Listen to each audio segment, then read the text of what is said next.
New developments this noon on the subway train derailment from yesterday. MTA officials say they're working to restore service on the 1, 2, and 3 lines. CBS 2's Elijah Westbrook joins us live from the Upper West Side, where he has been since about 4 o'clock this morning. Elijah. That's right. Good afternoon to you, Chris. And we are learning a great deal of information about the work that is currently being done underground. Officials are telling us that they are working to restore or re-rail, rather, one of the final cars that were attached to the vacant train that's been sitting on that local track for several hours at this point. So that way they're able to restore partial service. This really could be an hours-long effort at this point. This as the investigation continues into what took place yesterday afternoon. Confusion continues as commuters wonder how they'll be able to make their way around town following Thursday's subway collision and derailment at 96th Street.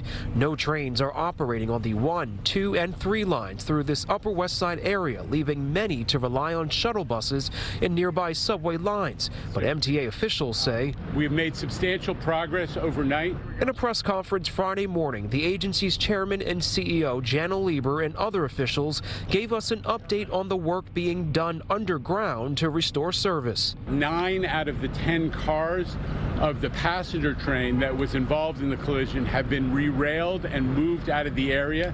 That allows us to focus work on the remaining car, which is off the rails. We're also being told, due to the tight constraints of the tunnel and low-lying area, the job is certainly no easy feat.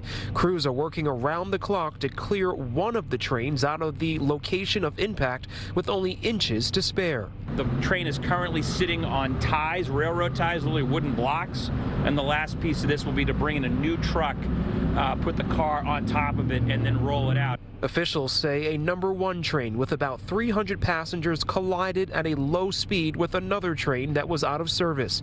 Why the two hit one another remains unknown.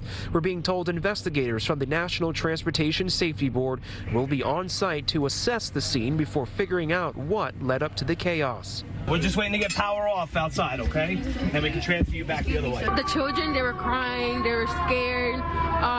People were crying, people were having like panic attacks. Officials say roughly 25 people have been hurt in this incident, all minor injuries.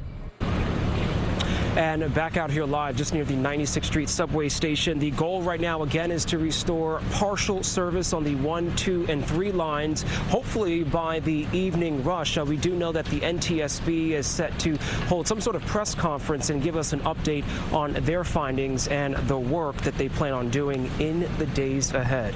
And we are live this afternoon from the Upper West Side. I'm Elijah Westbrook, CBS 2 News. Elijah, thank you.